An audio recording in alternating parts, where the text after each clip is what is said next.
A healthy diet: fruits, grains, legumes, vegetables. So let me explain to you how this diet works for diabetes. And let me ask you something, if I may. If you happen to be texting or talking with somebody else or not paying full attention to my presentation, let me ask you to, for the next 2 minutes, to pay full attention to what I'm about to say, because I want to share with you what causes type 2 diabetes. There is enormous misunderstanding of this, despite the fact that research has for many years been working very hard to nail down the cause. We understand this now, and I want to present it to you because from an understanding of the cause comes an understanding of the cure. This purple oval is a cell in your body. This could be a muscle cell. And cells of your body need a fuel. Just as your car needs gasoline to function, your cells need a fuel too, and that fuel is glucose. And that glucose is all around the cell.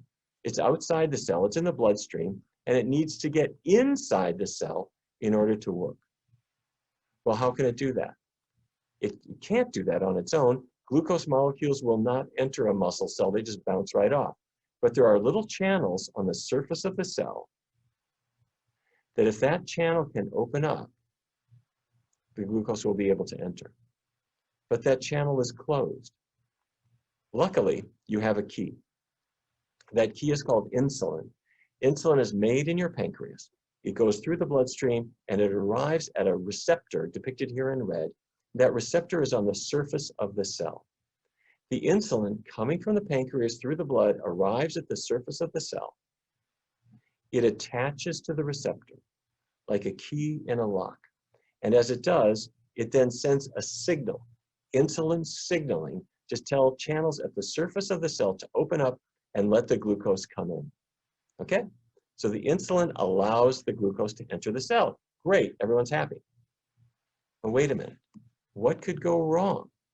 What could happen so that I might have pre-diabetes or diabetes where the sugar won't go in the cell and it's building up in the bloodstream? How could that happen? Well, it happens when my dinner looks like that, or my lunch looks like that, or my breakfast looks like that, or I'm eating animal products or oily foods. All of these foods have a lot of fat in them. And that fat packs into the cells of the body. That's right. Here's my muscle cell because I'm eating meat, or I'm eating cheese, or I'm eating fatty yogurt, or I'm eating vegetable oil or fryer grease. This fat builds up inside the cell.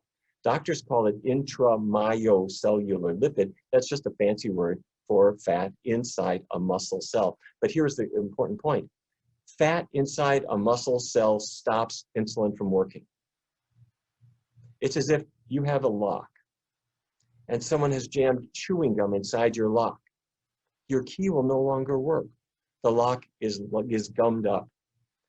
If you have prediabetes or diabetes, or if you're just insulin resistant, you have a gummed up cell, the liver cells and the muscle cells. So the insulin key still arrives, it attaches to the receptor, but nothing happens. The glucose cannot enter the cell, it just bounces off. That's insulin resistance caused by the fat that you ate. The answer? The answer is to get the animal products out of your diet.